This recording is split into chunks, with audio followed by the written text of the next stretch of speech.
thought I'd start to feel this way for you. I won't apologize, I know now that it's true. I only hope to God someday you feel it too. We're together, I don't think you see just how good you and I could be. There is only so much I can do, 'cause in the end I know it's up to you. Over time you'll come to love me as much as I love you. I can't believe you never feel the same after all that we've been through. And when deep in my heart your eyes will open and you'll see. Over time you'll understand and you'll choose me. So many others there for you to choose. I only wish I could be in their shoes. How can I make you look at me that way? Searching for the words that I can't say. I could be the one who's strong for you. I could be more than a friend. I could be the one to hold you close. Take a look at me again.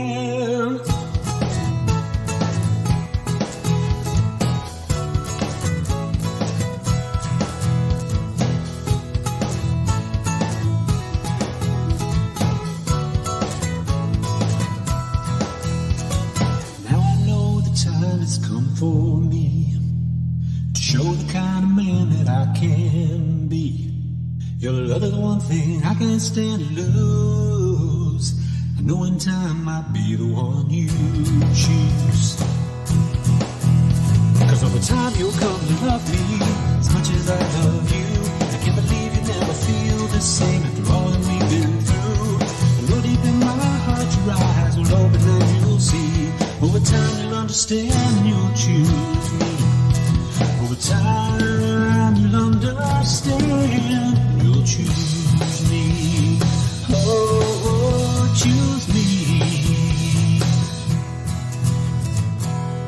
Welcome to this week's edition of the Wispy Mob Music Acoustic Radio Podcast Series. I'm your host, Todd, middle initial C. Walker. Yes, that's right, it's me, and we have been listening to the song Choose Me by Ken Miller, and in parentheses next to Choose Me on my screen it says featuring Ethan Miller. And I'm going to take a wild guess and say Ethan Miller is related to the songwriter named Ken Miller. Ken, you're on the phone. Is that true? That is true. You are right. So is it your brother, your son, who? It is my son, who is the real musician of the family. So it was a real thrill to.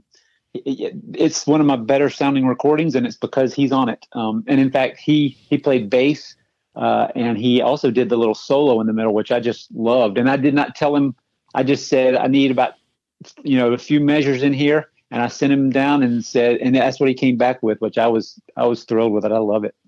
Now, did he handle the recording duties as well? Not really. So yeah, I'm a super amateur recorder, and that was done on just GarageBand on a Mac with a mic, and I at that time, that was several years ago, and I can't even remember what. I may not even have had like a device that was feeding into it. Might have been into a USB mic or something. I was but yeah. So he brought his bass home with him that weekend or that week, and he laid that down, and I gave him my acoustic and let him do the solo. So, and I think he helped mix it a little bit once it was done. So but he's a very accomplished guitar player, so it helped a lot. Well, it sounds more like it was done in a recording studio rather than at home on GarageBands, although I know that there are many people, David Gray, I think, no, it wasn't David Gray, another fellow, did his entire album, what you and I would call an album. Most people used to call them CDs. Now they're sound files with GarageBands, and I can't tell the difference between that and Pro Tools or whatever. I know it doesn't have as many features, but you did a great job on that. Well, thanks. I appreciate it. So when you say Ethan Miller is the real musician of the family, what do you really mean? Well, so yeah, I'm maybe we can get into this if you want, or kind of how I came to be playing and the guitar and writing songs. But I consider myself a guitar player. I consider him a musician, and the differentiation I make is because I actually took it up as an adult. and we can get into that. But he, was that was his kind of calling, if you will, when he was younger, and we got him music lessons, and he took music theory, and he plays in a metal band out on the West Coast now, as a part-time, not his main gig, but he's a very good musician, very good guitar player. So that's what I mean. I mean, he really plays. He really knows the whole fretboard. He's a true guitar musician. I'm a first four frets kind of guy who came to it late in life. Well, most of the huge hits are first, 3 or 4 frets. Yeah, exactly. Right. I know. Well, they all kind of probably start that way, right? It's what you do with them afterwards. But yeah.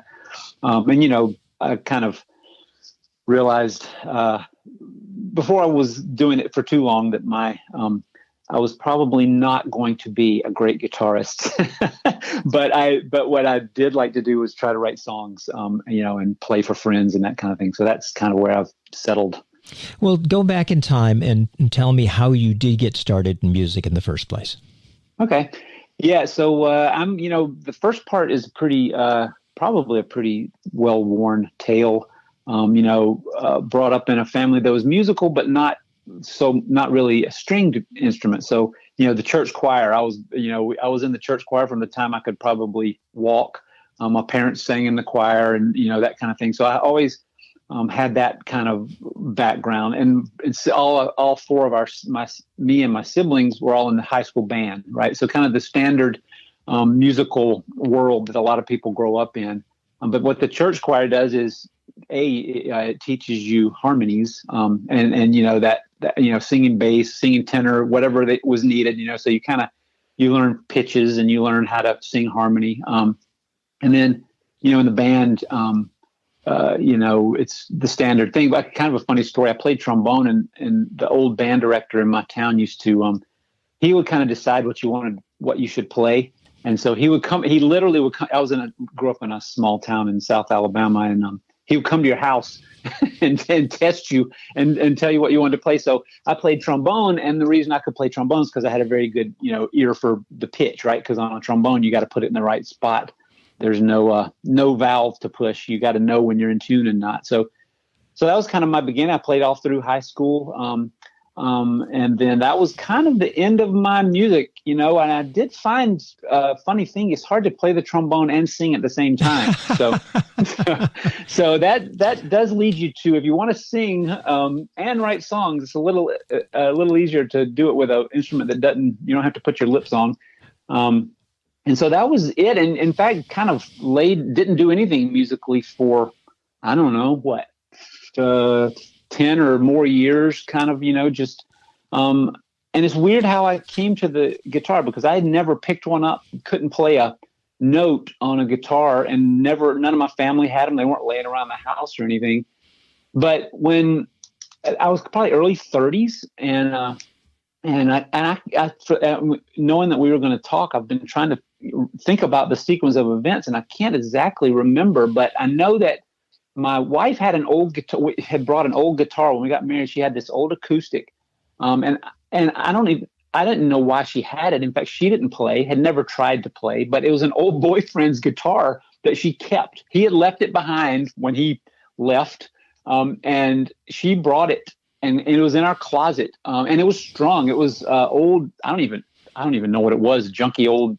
It had nylon strings, kind of strung like a classical guitar.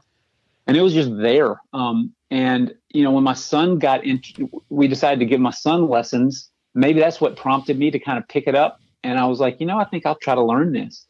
And so while he was taking lessons, I actually, back in the early 2000s, if everybody remembers how you would buy a CD and put it in your computer. Yeah, I still do it. And it was literally, I can't remember the name of it, but it was a program to learn guitar. Right. And so it was a really well done thing where, they teach you like 2 simple chords and then a song you can play. And it hooks you immediately, right? Because, with 2 songs, you can play like a Hank Williams tune or I don't even know what. So that's how I learned. I just taught myself off the computer. I did take just a few lessons while my son was taking lessons, but money was a little tighter, and I didn't really feel like I could afford lessons back then. So I gave them to him instead, which was a good investment because he got really good at it. And it turned out to be kind of his passion, so I was really happy that we found that for him. But so that's what I did. And so I just kind of taught myself and kind of immediately felt like I had a song or two in me. So that's kind of how it started. Now, when he was initially taking lessons and you were kind of starting and taking lessons, whether on the computer or the few in-person ones you took, did you ever kind of play together at that early stage? Really not really. So he, I only did the acoustic. We gave him, the classic, beginner electric. He wanted to learn electric. So he learned on the electric, and I really don't think we played together much because, he would be plugged in.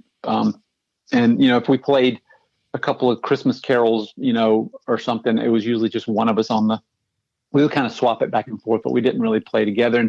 And, so not really. So could I venture to say that he's your musical hero? Yes. If I could play like him, I would be happy, but I've settled on the fact that is not going to be the case. I would say though that, we got to collaborate on that one song, and he lives in Portland, Oregon now. So it would have to be a long distance collaboration, but I would love to, swap files back and forth. And we've talked about it. We just have never gotten it done. But, he likes kind of a different genre, but he's eclectic in his taste too. He'll listen to and play anything. But, it would be great if I could play like him, but I gave up on that a long time ago. I think anytime you learn something as an adult, you're never gonna, maybe there's people out there that can prove me wrong, but you know what I mean? It's a much bigger hill to climb once starting up from scratch in your 30s. Well, as adults, there's too much stuff in our head.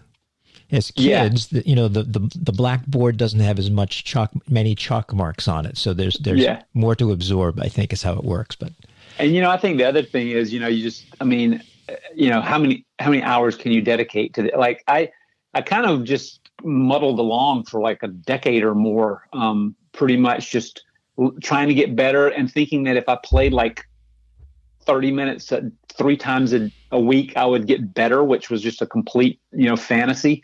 And never could understand why I'm just not progressing, but I had a young family and a job and other things to do. So I would play enough to try to not get worse, but I was really never getting better. But I would still, have a few, I wrote a few songs through the years here and there, I found out that, there was I kind of did a few things songwriting wise, occasional songs. In other words, like when my dad was having his 80th birthday, I wrote a song for the occasion, and it came out really well. Like I literally, thought about all the stories he had told me throughout his life, about when he was little, about, how, he met my mom and all this kind of stuff.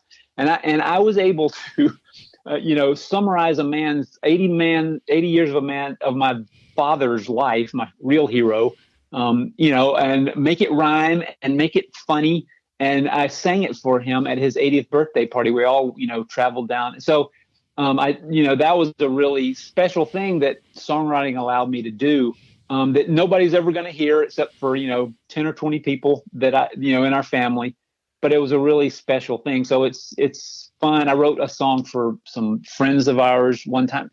You've written songs. Sometimes they just kind of, we were going to visit our friends back in Kentucky, and it was just like, I think I should write them a song. And like within a day, I had 3/4 of it written. Like some of them just flow out of you. You know what I mean?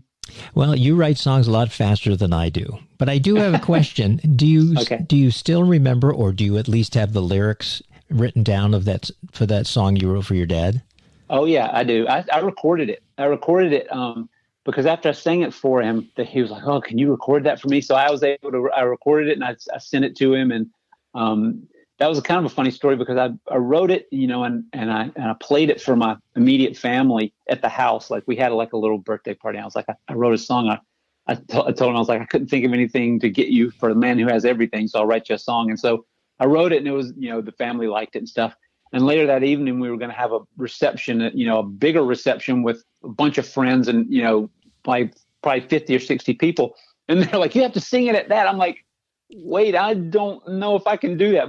But so I sang it there as well. But yeah, I recorded it for him. So, and I wrote down all the lyrics to my songs. I did have sense enough to do that. Well, hopefully at some point I'll be able to hear that song. I am always amazed by people like yourself who can do that. I can't. My songs are pretty much, there might be something of my life or me in them, but mostly it's just all fiction. Yeah. And so I would say I was right before we were about to talk. I was kind of writing down all the songs I can think of, and I've written several that, most of them are more of that nature, right? Just you get an idea, a kernel of an idea, and it may be semi-autobiographical to start, and then you kind of branch out from there, right? You don't really know where they're going to go once you start them. At least I don't. But I also wrote one, my buddies and I, but I've written a few, like I just told you. I also wrote one for my buddies and I used to get together every year. We would get back together, my old high school buddies, and we would, raise a little hell with each other and, relive our glory days. I wrote one for them called The Boys Are All Right, which they loved. I think it came out really good. And then I wrote another one for my sister, who she moved into a little condo down on the Gulf Coast. She had, kind of always wanted to live down by the beach, and so I wrote one for her called Condo by the Bayo, which is a little. And so I wrote that for her. So I have been able to do it a few times. It's funny. I always think I won't be able to, and sometimes I can't. Like I've started to write about other events and things, and it never really happens. But about 4 or 5 times I've been able to kind of put them together, and it's fun because then you're kind of, I don't know about you, but I pretty much toil in complete anonymity, right? The only time anybody hears my originals is when I go to do an open mic. But being able to kind of play a song for a specific audience and know that, they know you wrote it about them and for them, it tends to be well received, I'll just say, because not everybody gets a song written for them, I guess is the moral there.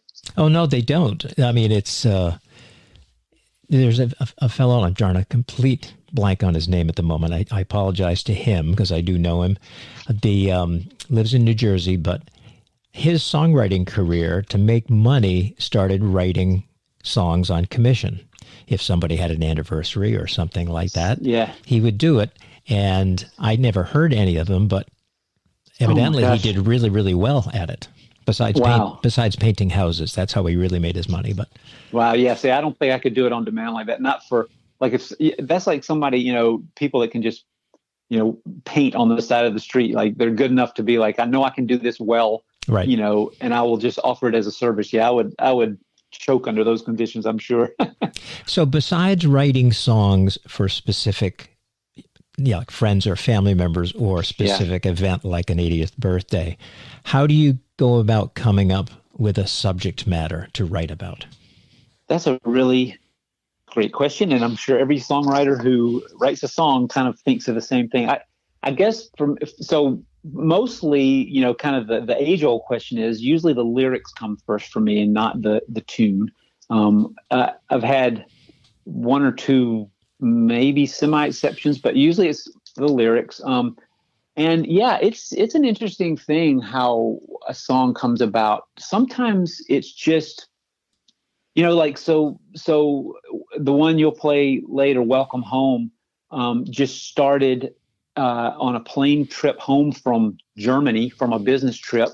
I was feeling kind of like a fish out of water kind of in my life. And, then you go up to another country and you just kind of get this, your brain just kind of explodes with other possibilities, life possibilities. So that one kind of started that one. I wrote probably 3/4 of that one on the plane ride home.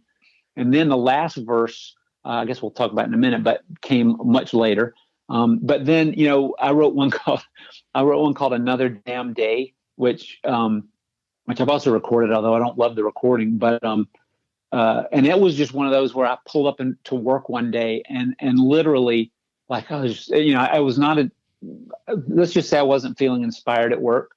And I pulled up to in the parking lot, I turned the car off and I was like, Another Damn Day. And I was just like, bing, like the light went off and I literally started thinking of the first verse, walking to the office. I went into the office and sat down and probably wrote 2/3 of that one. So it just kind of came out of nowhere. That kind of thing. I've had some that I'll kind of get, that half sleep state where like a little phrase will come to you, Mm-hmm. and it'll be the seed of something. And then if I'm smart enough and have a piece of paper nearby, I'll write that down. And then it's weird because I've started, I've started like I got like a little journal, right? So I was like, well, if I sat down and wrote down some phrases, I don't know if other songwriters do it, but it's kind of like, let me just see if I can get some seeds written down. So if ever I want to sit down and try to write a song, I'll have some. And it almost never comes from those. It almost always comes from like some just random thing that starts this cascade in your brain, and you just kind of get obsessed with it. And once you get like a few lines down the road, then it just like, and you're lucky enough to be in a position that day to have some quiet time to keep writing it. Then you can just finish it, or not finish it, but get a lot of it done. And I get the lyrics, and then you hunt for the melody. That's a whole other treasure hunt, right? So how do you come up with your melody when you say your treasure hunt? Do you? Well, that one that's the hardest thing to define, right? Like I don't even know. Like I can't even remember of the songs. They kind of. I do feel like I get a little inkling of a tune in my head, and some of it is driven by the rhythm or the pace of the words, or how you're rhyming them, right? Like so, if you're rhyming every other line or every, if you I don't know, the rhyming pattern.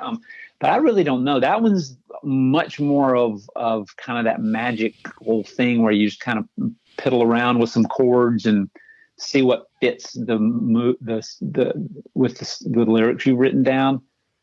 I do know that one song I wrote recently called "My Poor Heart," that totally sprung from just a comment my wife made about her job. Really, she was having a hard time saying, "My poor heart can't take any more of this," and I was like, "Oh wow, that sounds like a really good song lyric." And I had been playing with, like, I had just had a chord that I'd been. I played by mistake basically one day, and thought, if I start with that, so I kind of worked back from there. So, it's like anything. I think they're all a little bit different. But it's mostly words first. Then I just try to find a melody somewhere that'll fit it. Well, you mentioned your wife and her job. What does your wife do for work? What she do? She is currently works for a contract research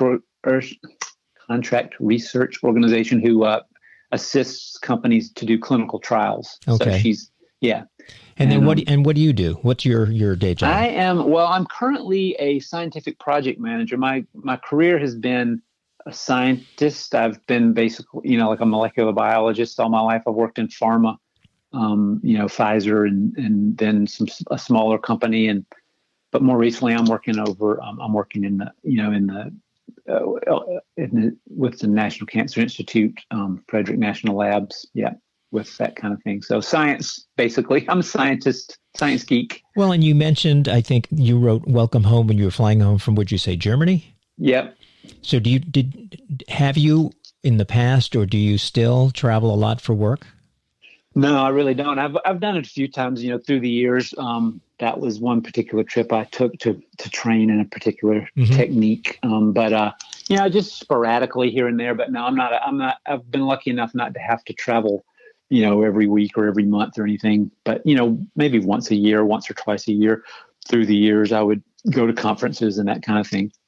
So in your songwriting, and I'm having to assume that in the beginning, most of what you played was cover songs, like most of us. We learned. Yeah.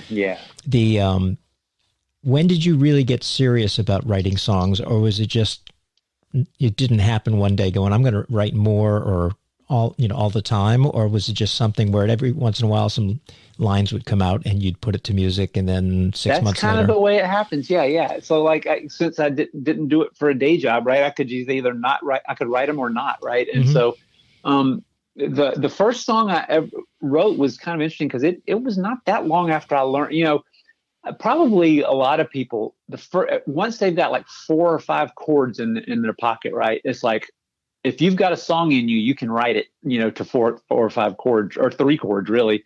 And for some reason, I think you may play it at the end. Did you say you're going to maybe Welcome Home? That one is the very first song I ever wrote. And it's interesting because oh no, that's Welcome. The Story of Us, I'm sorry, is the first song I ever wrote. And, that one's kind of interesting because it's not a happy song. It's like a song about, a love that has gone bad or whatever. And I had never written a song before in my life, right? And I wrote that and I played it for my wife.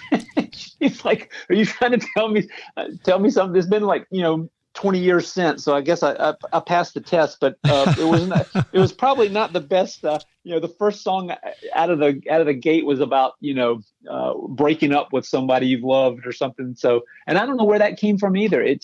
I don't even know why that one was in me and why that would be the first one that I wrote. But yeah, so I kind of would just write one as it came to me.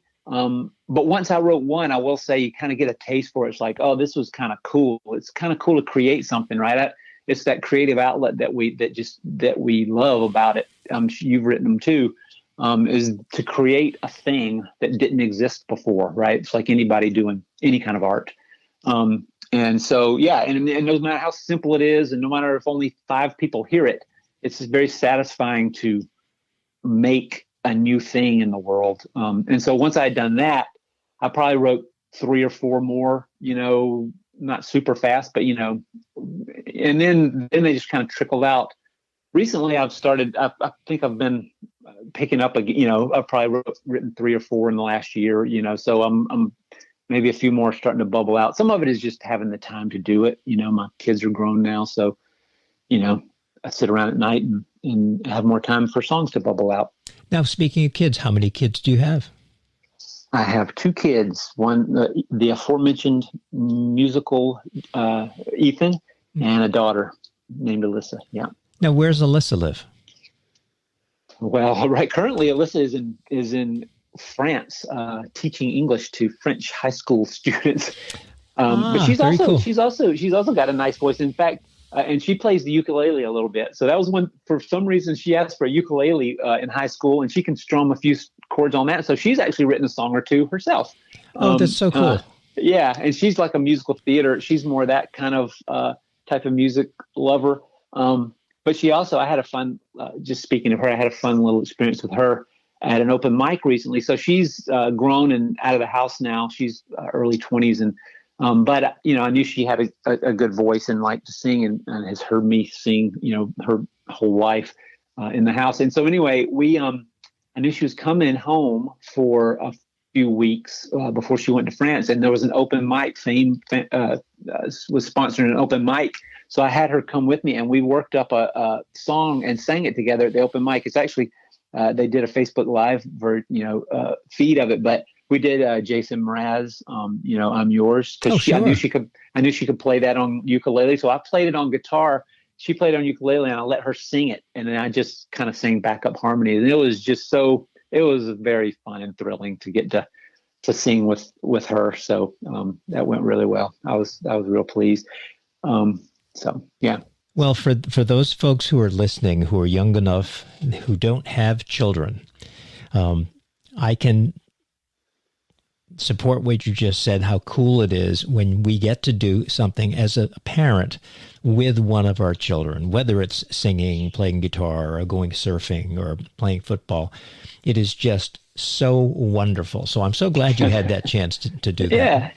Yeah, really. It really was. I was so happy I got the idea and was able to follow through. And of course, she was game for it. She's got a good voice. And in fact, the week after that, I went to an open mic, and somebody asked me where my daughter was. I said, I'm not letting her come anymore. She sings too good. She makes me look bad.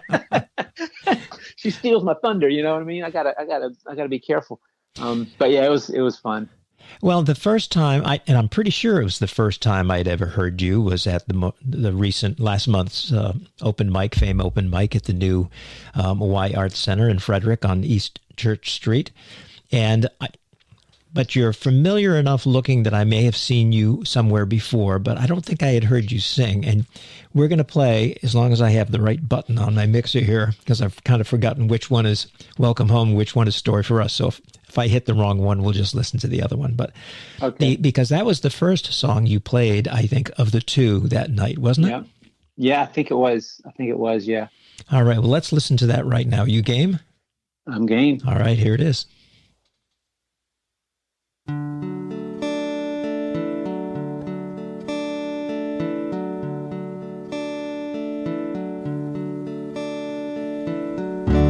Can't seem to find myself these days. Nowhere feels like home to me. Don't belong anywhere I go. Someplace else I ought to be.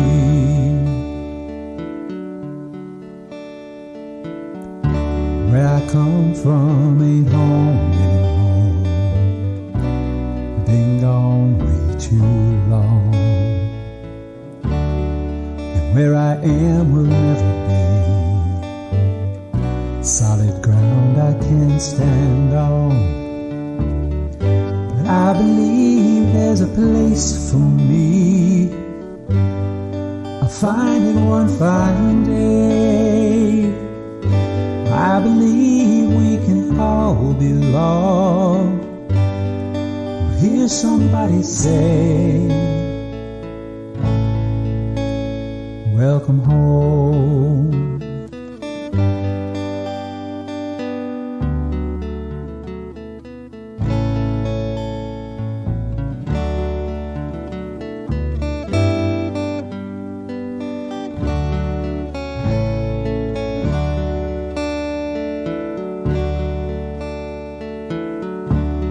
Everybody else has found their place.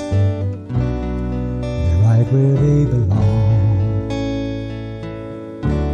Why don't I fit in my own skin? Everywhere I go feels wrong. So I'll go on searching for what I cannot know. How long till I find it?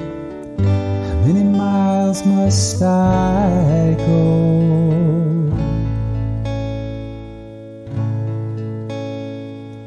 And then I come to her with all my fears. They slowly fade away.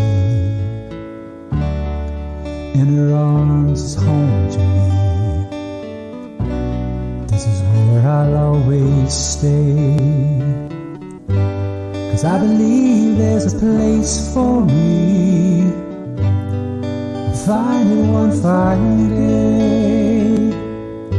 I believe we can all belong. We'll hear somebody say, welcome home. Welcome home. Welcome home. Welcome home.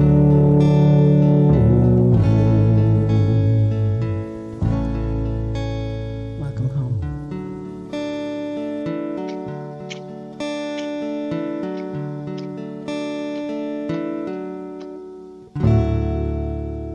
Nice finishing chord. Yeah, thanks. So who is the female singing with you? Well, so there was nobody singing. That was me on harmony. Believe Was it really? Not. Yeah. And then at the very end, that was my wife, right? So I let her do the. I thought it was going to be your wife singing with you. And I apologize but you did a great job. It sounds just like a female background singer. Yeah. I went high on that one. I decided that would sound better. So. Yeah, that was me. And then I was her at the end with the welcome home. I thought it would be a nice, like surprise ending. Yes. And did you do the lead work on that one or did Ethan? Yeah, no, I did that. Everything else, I've only had the chance to get Ethan to play with me the one time. So that was me. Well, I know many of the guitar players who listen to this series are going to ask or wonder what guitar you play. Okay, that's kind of interesting too because I'm very low tech and naive as far as the gear goes until really very recently. So that actually was played on a Washburn acoustic that, believe it or not, I got from. So when I think I said in the beginning, I started on an old junky acoustic, and then at some point I kind of let it be known that I was playing, guitar in my family, and my sister and brother-in-law, my brother-in-law had played his whole life, and he had an acoustic and everything, and she and he just out of the blue one Christmas gave me what I thought was this great guitar compared to what I was playing on already. I don't even remember the model number. I still have it. It was a black Washburn, kind of a middle of the road, kind of couple $100 or $100, $150 guitar, but it sounded great to me compared to what I was playing on. And so until like the last 3 songs I've recorded, were on that. Just a very simple, poorly set up, Washburn guitar. I'm currently playing a Taylor. I finally, had a little more money and realized, this hobby is something that I've actually been doing long enough where I should buy a real guitar. So I have a Taylor 114 right now that which is a much better guitar and it sure is fun to play a better guitar. It's still not the high end, but it's a very nice guitar. Now, did you play the Washburn or the Taylor on Choose Me? Choose Me was the Washburn and Welcome Home. I've only done a few. I only got this about 2 years ago, so I've only done 3 or 4 or 5 on that one. But so they were all on the old Washburn, through a laptop. Well, I mean, you got really good sound out of it. Thanks, I appreciate it. Yeah, I'm I think it sounds okay, right?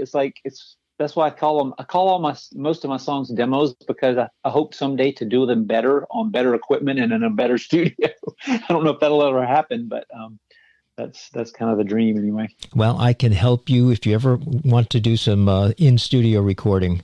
I have a very good friend who owns a nice studio. I was in there this past weekend putting together a song, and I'll introduce you to him. Okay. And he's a supporter of Fame. In fact, his producer joined Fame. And for those people listening who don't know what we're speaking of, Fame stands for Frederick Acoustic Music Enterprise. It's a local acoustic music organization. But the producer, Mike Conway, joined while we were sitting there in the control room listening to a take. Oh, nice. Oh, that's cool. Yeah. So, yeah, and I'm assuming he's going to give me like a 50% discount. Is that what I'm hearing? Oh, no, right, it's now? 80. If you know me, yes. That sounds even better. Yeah.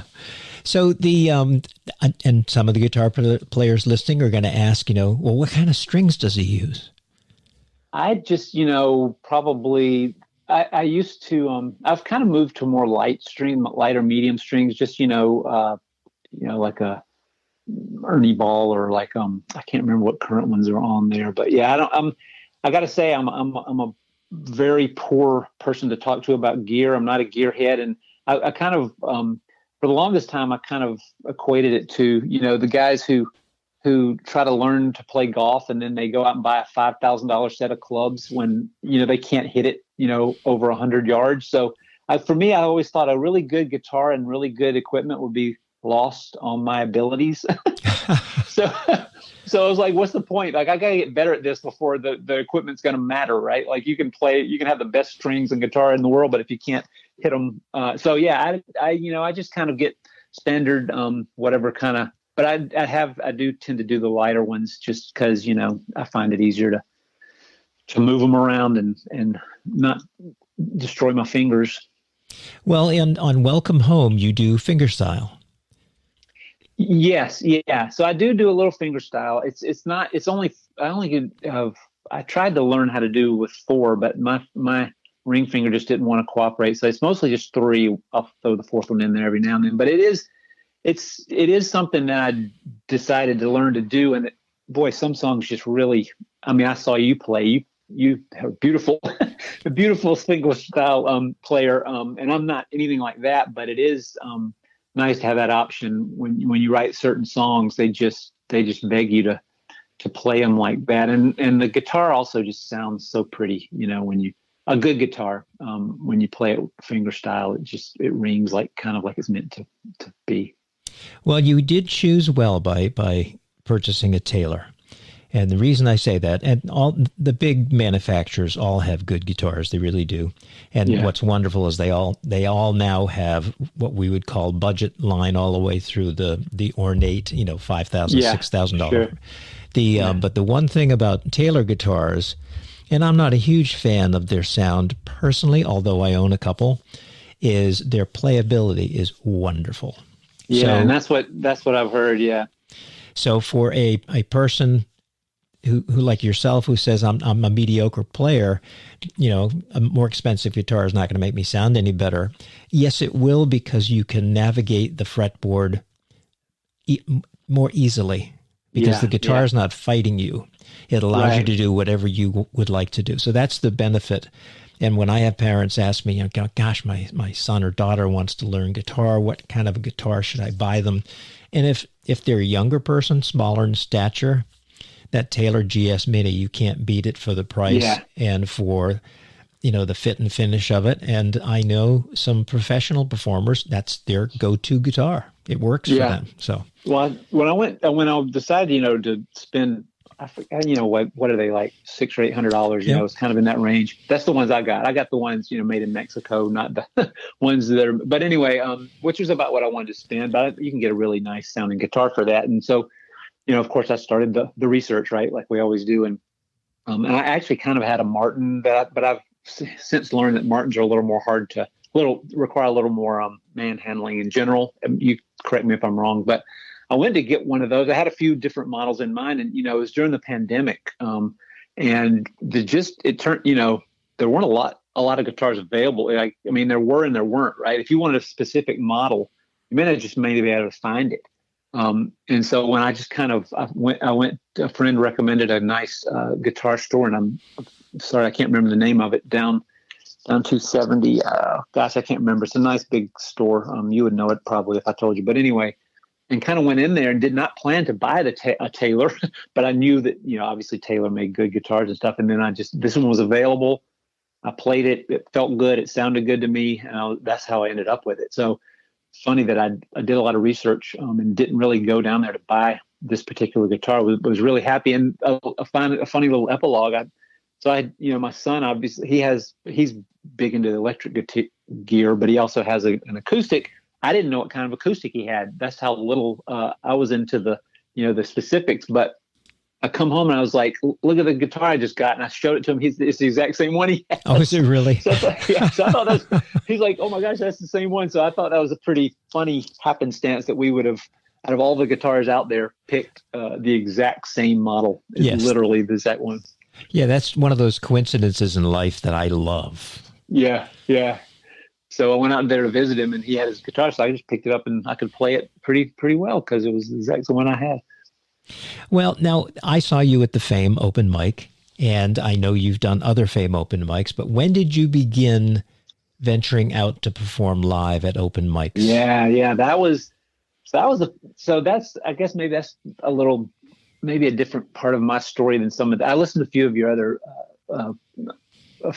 podcasts, just, to kind of get a sense for what it was about. And, so like that, to me, like the open mic was a huge deal. Like I was like, I've got these original songs and covers. I've been playing covers forever. Right. And, for my wife and for friends, and we sing along and have fun. And I'm like, man, for some reason, I felt like I wanted to do it, but to get the courage up to do it, it was actually only, it was probably maybe a year before, so like 2018-ish or early 19. And I remember obviously doing it, but it was very recently in my musical career, if you want to call it that. But and I found the Fame ones are just so nice because they're just super low key. Of course, at first I went to the open mic with no guitar just to listen. Okay, like, is this something I can even approach? And you hear some really rank amateurs get up there. They're very braver than me. And so I'm like, all right, well, I'm at least as good as that guy. So maybe I'll give it a try. And then actually, yeah. So I finally kind of pulled the Band-Aid off. I was just kind of told myself, I'm going to be terrible at this. I'm going to be so nervous. It's going to go poorly, but I'm going to get it over with, and I'm going to join the club, right? I just wanted to join the club of people who had the guts to play out live in front of people. And it was a very low-key, supportive, nice audience, so there were really no stakes involved. And I did exactly what I thought I would do. I messed up the first song, but everybody smiled and didn't throw anything at me. And then I got through one or two more and kind of wandered back in a daze and got it over with. And my wife was there, so, but it was fun. And I've tried to do more, and I still get nervous doing them and get mad at myself for getting nervous, but I was happy to kind of get out and do it. So that's kind of my outlet for playing in front of people and letting people hear my original songs, whether they want to or not. Right. It's the one time in life they have no choice but to listen to you. I tell people, I'm like, I'm up here and you're out there, so you have to listen to my song. You shouldn't have come if you didn't want to hear it. Well, don't feel badly about being nervous. And I say that because I'm nervous before I go on stage, probably more nervous in an open mic or a songwriter showcase where there are other more serious, musicians than I am in an actual gig. The reason I'm nervous going into an actual gig where I'm being paid is I'm nervous about, is it going to be too loud or too soft when I start? Is the guitar is it out of tune and I can't get it in tune? Am I having an equipment problem? Right. Or gosh, there's no space for me and my equipment. How am I going to, get people to move the table and, all that kind of stuff, as opposed to open mics and songwriter showcases, which are an open mic for originals. This is really all they are. Yeah. I'm performing my song in front of other musicians and they know the right and wrong of things. Whereas in an open mic, many of the performers may, but some may not. Like you said, route beginners or, Yeah. And then people who just happen to be there who maybe are not musical at all. So they don't know when we mess up. But when it's somebody else who is a performer, and so I am more nervous then than an actual gig, but don't feel badly about that. Yeah. Well, but my antidote, I'm trying to vaccinate myself against it by just repetition. It's just like it's like anything else in life, right? We were all nervous when we learned to drive too. That's right. But we're not anymore. And so I kind of just try to keep telling myself, all right, if I just keep doing this, eventually, it is what it is, but it's a fun thing. And it's just such a great organic kind of, very supportive way for people to support each other to play music. And, you get there and some people just are not very good, or they're, some people are just amazing. You never know what you're going to get when you go to one. But it's nice to just have a way for people to, you got these songs in you, you write them down, you work them up, you play them, and other than maybe your husband or wife who has hurt them so much they want to kill themselves, you want to share them with somebody. And an open mic is the way to do it. You can be a complete amateur and go and play your songs for people. And, maybe one or two people will hear them and like them. And that's kind of all you're looking for as a songwriter, right? Yes. And what surprised me, because I had done a few open mics back in the 1970s, but I jumped right into performing, doing church stuff and high school things, and then jumped right into performing with my best friend, Rich. And so I didn't do more than one or two open mics at that point in time. I didn't start doing them until I came down here. But the one thing about an open mic, and this is why I'm so adamant about when it's amplified. Now, the one we just did this past month and the ones coming up are unamplified. So the room has wonderful acoustics, so you don't really need it. But when I run one, I work really hard at trying to get the sound to be as good as possible, because for many performers, that open mic stage is the largest stage they will ever perform on. Exactly. So I want it to be the best experience it can be for that person. And it is so wonderful to see the smile on someone's face, even if they mess up. It could be a smile because they're now relieved that they made it through the 2 songs or 3 songs. But it is a wonderful thing to be able to sit there and see the joy in somebody. It really is. I totally agree. Anybody who's never been to one, if you usually it's at a venue where you can get a drink or a little bite to eat too. So, nothing to lose.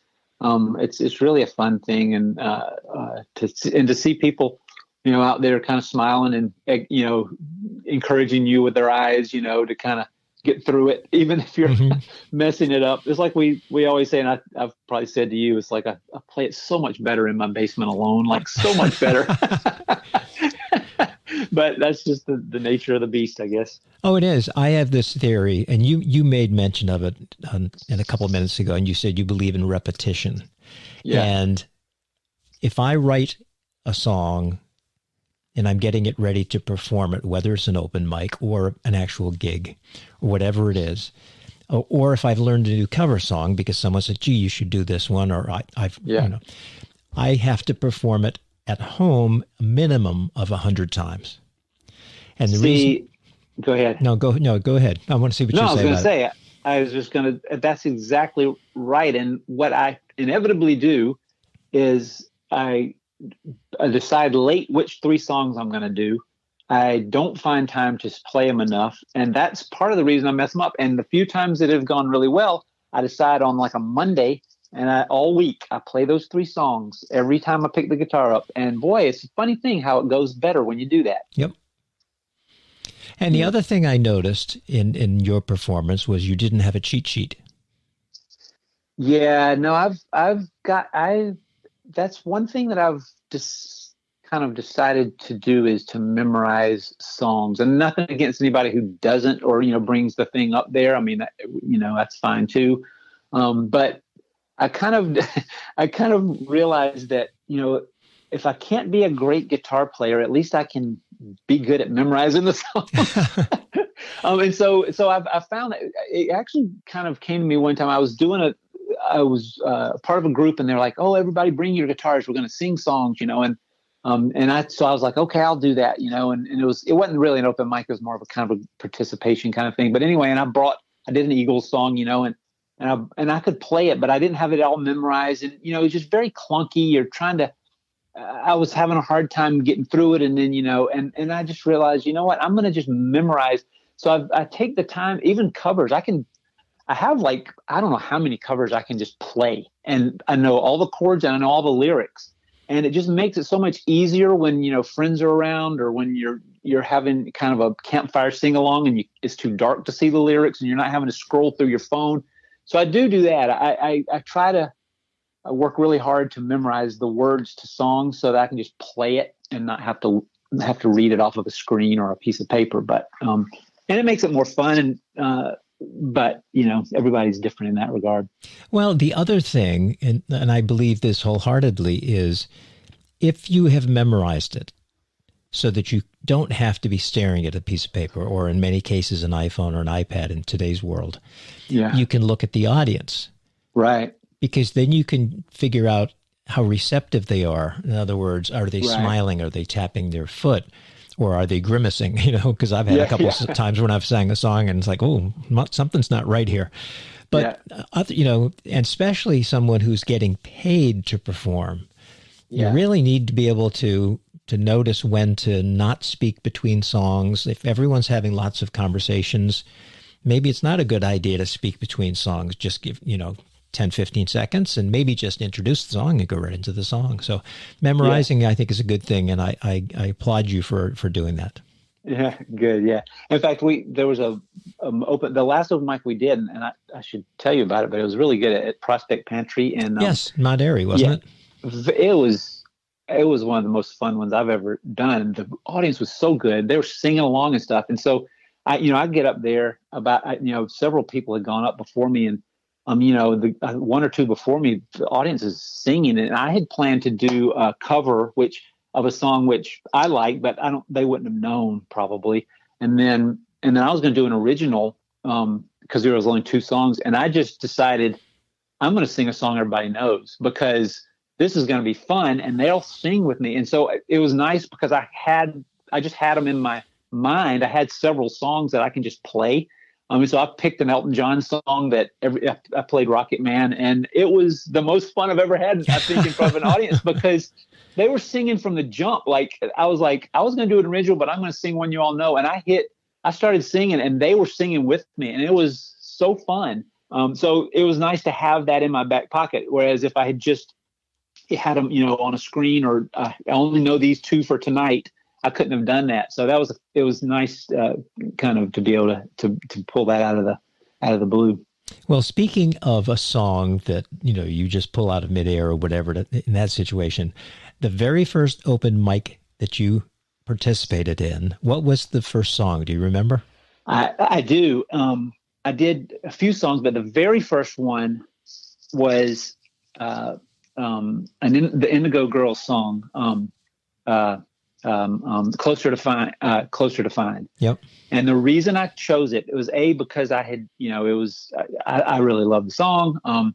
And B, because one of the lyrics in it says, it's only life after all. And I can't remember the one right before. It's anyway, so it's only life after all. And I just thought that was very apropos for, if I mess up, it's okay. It's only life after all, right? Like I love the sentiment in that line. And it's funny because I literally did mess it up. I was so out of my mind, just kind of like, I'm playing in front of people. I don't know, I'm nervous. And I played, I think I forgot that I had already played a verse. So I was starting the verse over again. And I look at the audience, like, have a little quizzical look on their face. And I was like, oh, wait, I already played that, didn't I? And they're like, yep. I started the next verse, and, it went okay. But yeah, that was my first one. Yep. And I think after that, I might've played that first song I ever wrote. I thought that was kind of apropos too, because the first song I wrote, I thought should be in my first little set. So that's how I chose. So who is your favorite singer-songwriter? I mean, that's a really good question, but I actually the answer I would give you, that who I just kind of point to is Jackson Browne. Mm-hmm. And I tell you, and what's funny about that is I think we all, like a lot of his songs because he's just, he's a great singer-songwriter artist that has a lot of hits. But I forget when it must have been like 2013 or 2014. I came across his basically kind of a greatest hits of his that he did acoustic solo. He did it live. Yes. If you know that I do. CD? I have the CD. Yes. Oh my gosh. I heard him sing his songs again, and I was just mesmerized by the songs. And I don't know, maybe it was almost like I'd never heard them before. And the pop versions were nice, but the way he did it on that CD just blew my mind. So I really kind of fell in love with, and I think The Shape of a Heart is just like such a great song. Like there's a few different layers happening, right? Like even the beat, the way he plays the guitar sounds like a heartbeat, like that kind of thing. So I just love his lyrics. He's got a lot of lyrics that just kind of floor me. So I guess if I had to choose somebody off the top of my head, I mean, there's a million of them, right? Yes, it's really tough to come up with one. But he is definitely kind of in the genre of the realm that I live in as a songwriter, I would say. We went and saw him down in Baltimore recently, which was nice to kind of see him live. But yeah, he's a great one. Well, I've seen some of his YouTube videos that he has produced over the last year or so, where sometimes it's just him, but many times it's like a trio. He's got maybe a percussionist and a bass player, or he might have a lead guitar player and a percussionist, or maybe it's just a bass and a lead guitar player. And he plays some of his songs, and they're it's not a recording studio, but someone's recording it, and I'm amazed at how good not only they are musically, but how good a sound they're getting. It's like, wow. Yeah. I know these days, I think it's just getting to be where the equipment is so modular and so good. Just everything you hear anymore is just so well produced and balanced and mixed. And I don't even know. Well, how about and I was thinking about this today, thinking about, speaking with you this evening. And I thought, if somebody asked me this question, what would I come up with? What are your top 3 songs? In what context? Like in the world, or mine, or yeah? what? If you're sitting around going, my favorite 3 songs ever. Oh boy. Oh gosh. And and I know there are hundreds really, but if you can come up with ones without thinking too hard, what would be one that? Oh boy, that's a hard. This is the kind of question that stumps me. I got to say, I'm one of these people that has a hard time coming up with. I will say, I don't know which one it would be. One of them would be an Elton John song.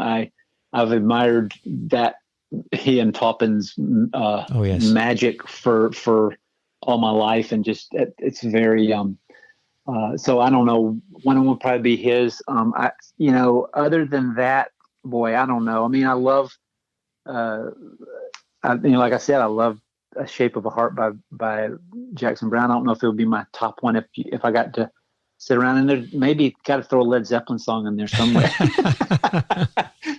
I've got pretty wide ranging tastes, and I don't know that it would be a singer songwriter if you're going to just go top songs ever, because there's some rock songs that I love a lot, and I don't know, R&B too. So I don't know. I guess I'm not gonna be able to answer that one. Sorry. Oh no, that's quite all right, because it's a loaded question. It really is, Yeah. because I had to really think about it, but I was thinking. What did you come up with? Well, because I grew up, my formative years were late 50s through late 60s. I graduated high school in 1968.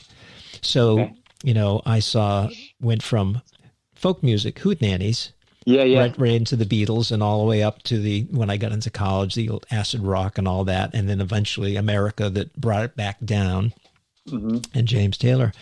So the number 1 song comes out of "Don't Let the Sun Catch You Crying" by Jerry and the Pacemakers from England. And wow. Jerry Marsden, the lead singer and the leader of that group, passed away in the last year and a half, 2 years, I guess. Another one, and again, this just goes right back to my high school and junior high time, is a song titled "Because" by the Dave Clark Five, also from England. Oh, wow. And they're not songs that are on the front of my brain every day, because I don't hear them that often. But and then anything early Beatles would fit right in number 3. It might even actually be in 1 or 2, because I love early Beatles. But Okay. But I also love things like, because I grew up on Lawrence Welk and Perry Como and people like that, because my parents watched that, and we were young, so we watched what our parents watched. So Sure. Yeah. I remember those voices as well from my parents' era. Yeah. So what is your, looking forward, say 5 years, or say 3 to 5 years from now, where does Ken Miller want to be musically?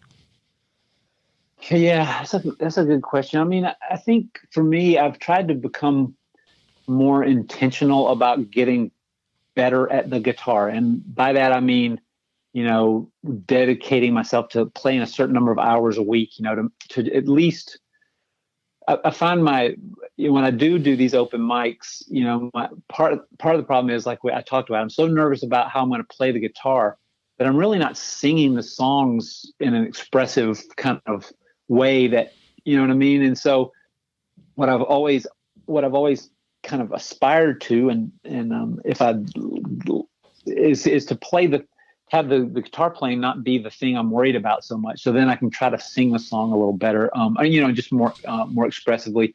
And I guess my like I said, my little pet dream is to, maybe to get the songs that I do have recorded either in a better manner. If I really had, hit the lottery, I'd probably love to hear real musicians and a real, good voice, sing the things, kind of that dream we all have of somebody picking a song up that we have and, recording it professionally and, releasing it in some professional way. Not that will probably ever happen, but that'd be like a little dream scenario. But as far as just realistically, trying to get my songs recorded such as they are, and in a good way, and then just kind of getting just kind of chopping wood and getting a little bit better every day on the guitar so that I can, if I want to try to play a little lead something over one of my songs or come up with some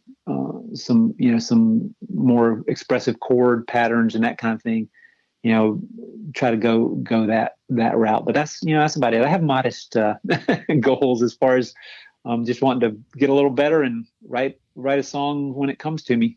Well, you've made a good start on it, based on what I've heard, and I've only seen you the one time actually perform. I think I've seen you more in photos of open mics. Yeah, I've been there. Yeah, page, than I have in the actual. But I was impressed when you performed. I was actually impressed before we actually started. You had taken your guitar out, and I was chatting with, I've forgotten who I was chatting with. You were sitting behind me. Just kind of going through, I think probably Welcome Home, I think, because it was fingerstyle. And, immediately, because my ears will pick up an acoustic guitar anywhere. And I thought, well, he actually plays quite well. So I was looking forward to it. That was an eye-opener for me because I got to hear you for the first time. I got to hear Elise for the first time. The young woman, she's got a sweet little voice, and her songs are very nice. And I'm wondering, I'm guessing she's 15, 16, but I don't know that. I mean, she can't be over 16, can she? I don't know. I have a hard time judging age. The older we get, right? But going back to you, I think you've made a great start, and I look forward to hearing you more. I can't always get out to the open mics due to scheduling and things like that. Yeah. But I was hoping to get out this month, but I don't think I'm going to be able to make it. So maybe it'll be the month after. But I look forward to hearing more of your songs, and I do really want at one point in time to hear the song about your dad's 80th birthday. That would be fantastic. I will do it. Yeah, I'll do it for you for sure. Well, thank you, Ken, for spending some time with me, and you have a good rest of your evening. I will. I appreciate it, Todd. All right, Ken. Thanks so much. You too. Bye-bye. Well, that was Ken Miller, and as we discussed, we're going to play now The Story of Us, which is the first song he ever wrote.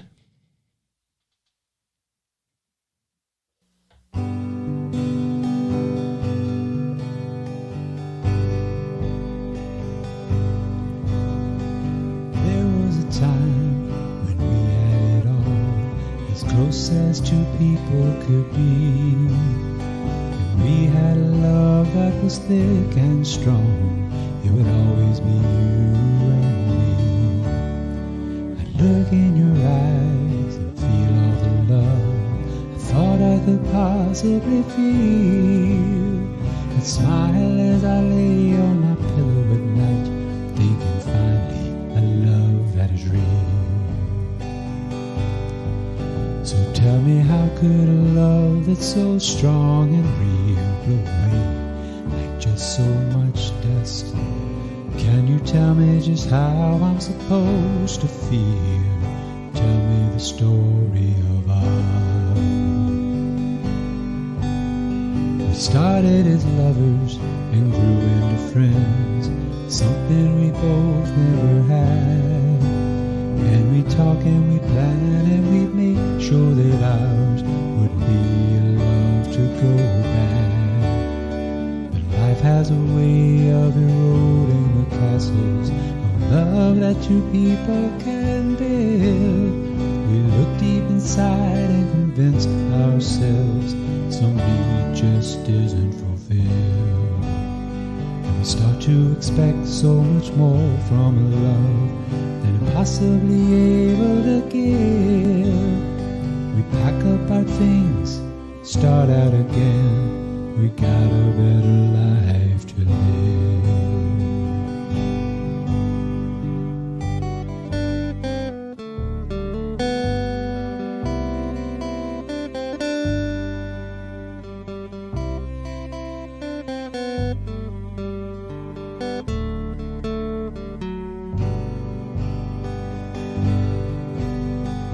Think back on us and how happy we were, how our love's a thing of the past.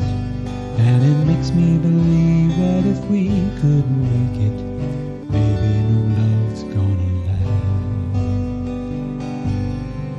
So tell me, how could a love that's so strong and real go away like just so much dust. Can you tell me just how I'm supposed to feel? Tell me the story of us. I can tell you that life has hard lessons to learn. I can tell you my pain if I must. I can tell you exactly how sad I feel when I think of the story of us. I can tell you exactly the way that I feel when I remember the story of us.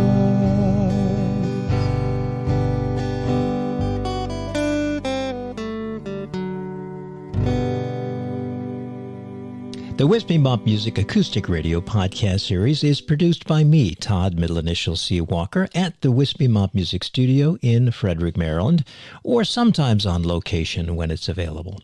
All music on the podcast is played by permission from the artist.